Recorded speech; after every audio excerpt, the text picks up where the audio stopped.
Oh, welcome back. Hello. So, we talked about this idea of continental drift, and it really was kind of just an idea or even a hypothesis. It wasn't a theory, highest level of knowing. It was just this kind of somewhat loosely put together information to say, hey, I think the stuff that the surface of the Earth is made of, I think it moves around. But the biggest issue is they didn't have kind of a mechanism for that, where these things were moving from.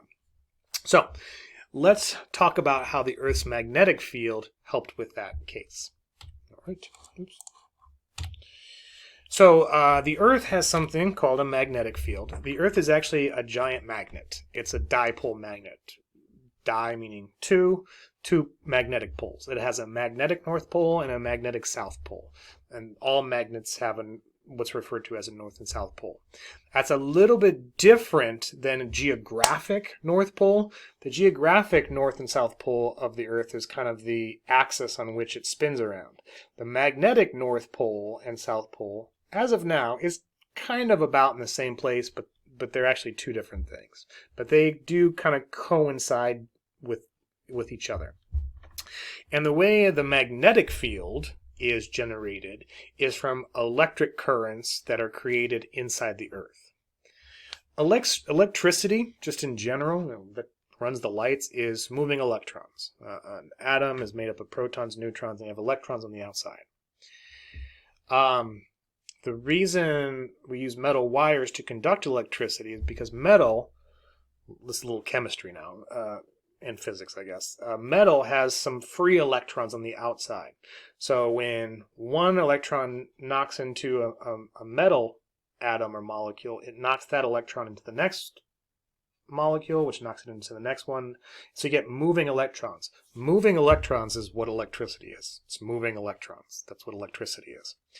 So remember that in the center of the Earth, we have the solid inner core and the liquid outer core, both made up of iron and nickel. So we have metal, and it moves around. Because the Earth is spinning, that helps to spin the stuff on the inside. So now we have moving metal, therefore we have moving free electrons, and remember, moving electrons is what creates electricity.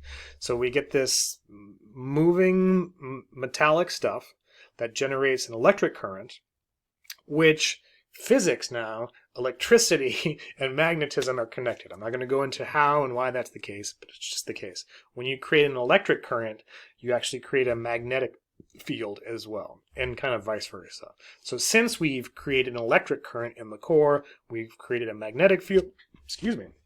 So therefore the Earth has a magnetic field. Now the magnetic field that the Earth creates, it serves a number of functions. One of the best ones, it shields us from some of the nasty stuff the sun sends our way. It's why we have an aurora borealis in kind of near the north and south poles. But in speaking in geology, it's actually helped us to figure out kind of how Earth works. It's led us to plate tectonics.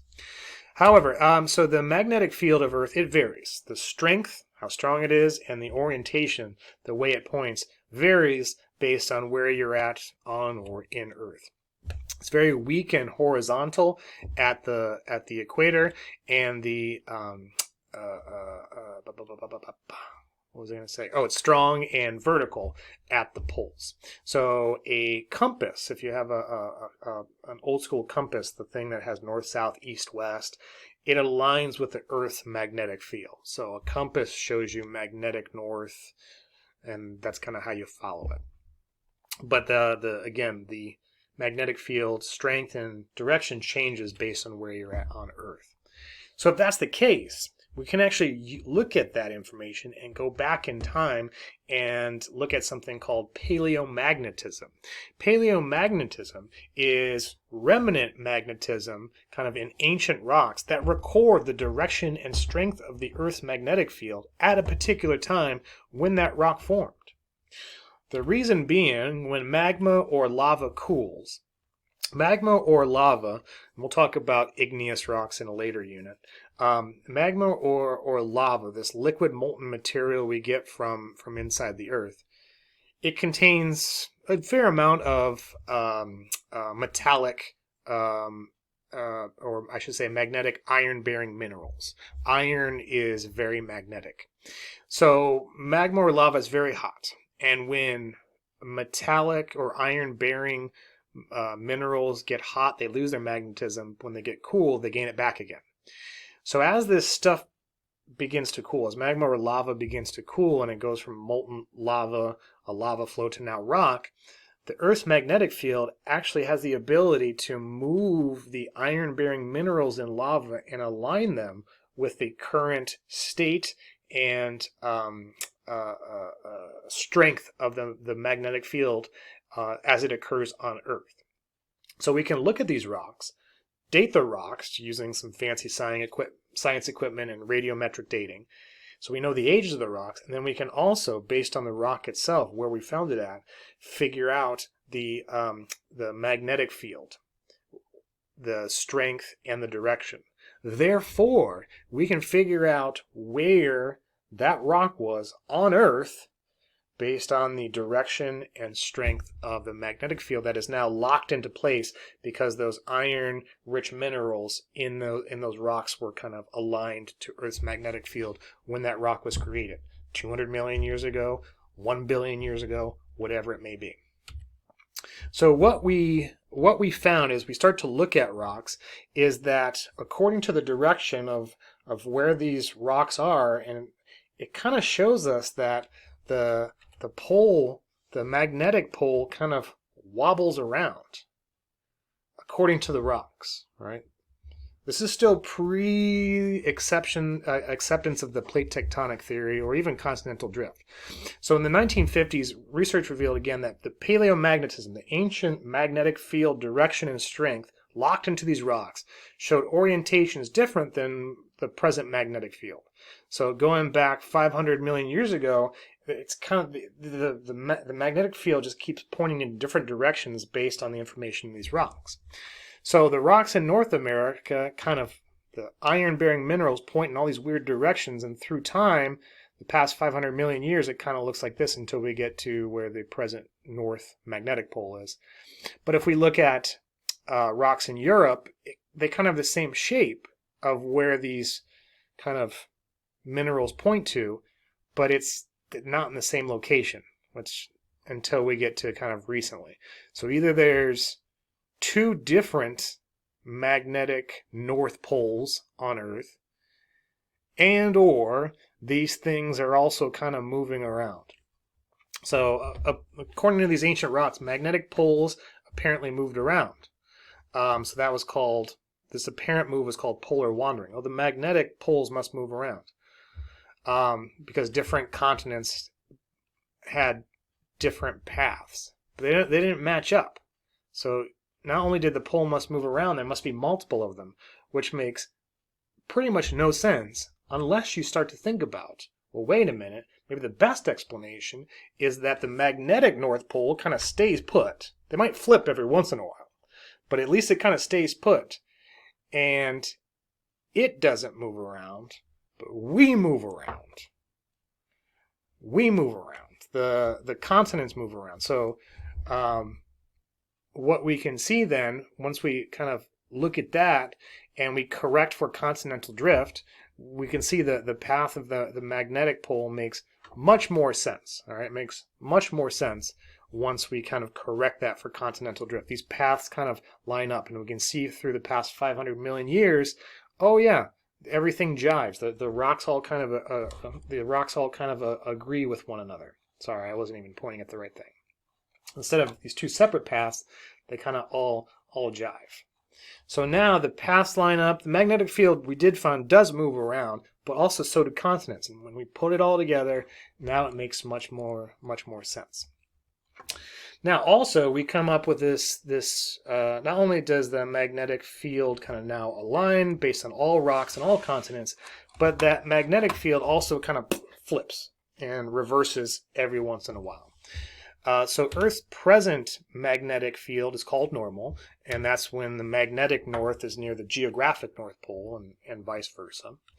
But at various times in the past, Earth's magnetic field has completely reversed itself. And that's referred to as a magnetic reversal. All right, that's referred to as a magnetic reversal, where you have magnetic south is now on the North Pole and magnetic north is now on the South geographic pole.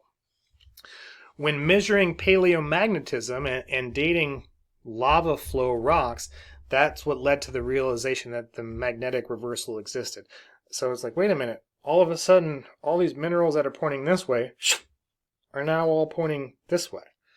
What's up with that? Oh, the magnetic field itself must flip every once in a while. This has actually come up in the news as of recently. Scientists have discovered some changing in the core. So if something in the core changes, that's going to change. If the movement changes, that's going to change the strength of the, or it's going to change something about the magnetic field. So all of this has actually kind of been in the news lately. Some people say, well, maybe we're going through one of those reversals right now. I think that would be kind of bad, because when you go from one magnetic situation to the other, if we're going, if you think at some point between +1 and -1, which are opposites, like North and South Pole if they flip, some point between +1 and -1 is 0. So at some point between the magnetic poles flipping, there will actually be an instance or a period of time where there is no magnetic field. And if that's the case, the sun cooks us, everything dies. So let's hope that's not the case. That's not, that's the reality of things. But I think some conspiracy theorists are getting into this a little bit and taking it crazy. But anyway, it's been in the news. So what does that kind of look like? Okay, so imagine there's a volcano had some sort of lava flow. When we have normal magnetism, we can see those minerals align kind of facing north. At, say, some point in time, the magnetic field flips. Another new lava flow, we'll see the minerals align the other way. Further in time, another lava flow, and now we get them going back the other way. Another lava flow, now they're going back the other way. So we can see this flipping of the orientation of the magnetic fields locked into these ancient rocks. We can date them, so we can figure out the age of these rocks and then what the magnetic field was doing at a particular time. So this section's a little long, so we're going to pause here. That's just a little, not necessarily a brief introduction, but that's just an introduction on magnetism and paleomagnetism. So when we come back for the next video in this section, we'll kind of expand upon that and talk about the applicability. See you back here in just a second.